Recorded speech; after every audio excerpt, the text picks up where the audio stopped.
asking for a watch in exchange. John immediately took off his watch and handed it over. The driver accepted it and opened the door. John quickly pulled his family inside, thanking the driver repeatedly. In this apocalypse, meeting someone willing to help was a miracle, unaware that the real danger was still ahead. The car sped toward London. After most of the journey, the driver pulled over, saying they could step out to relieve themselves. John took his family out, but it did not take long before he sensed something was wrong. A strange sound came from the sky. John instinctively touched the ground. Experience told him this was not a radiation storm. It was something worse. He looked up suddenly and saw countless fireballs screaming toward them in the distance. A rain of comet fragments. There was nowhere to run. They could only seek cover, huddling behind a large tree. The temperature in the air skyrocketed. Burning debris slammed into the ground like meteors, each impact throwing up flames and dust.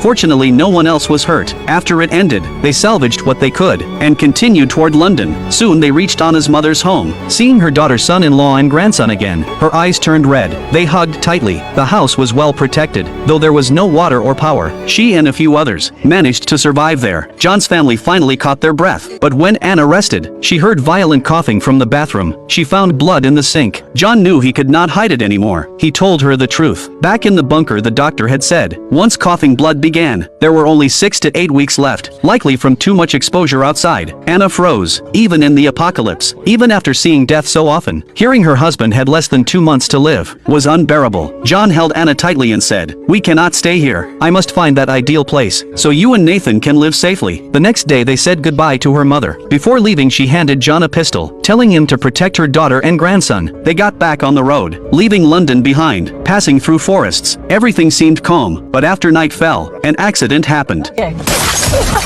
A girl traveling with them was shot in the head, slumping over instantly. John jumped out and took cover. Voices shouted in the dark demanding the car. Luckily, John had a gun to fight back, otherwise none of them would survive. The attackers underestimated him. John quickly took out the one on the left. The one on the right became cautious, refusing to expose himself. When John aimed to fire again, he pulled the trigger, only to realize it was empty.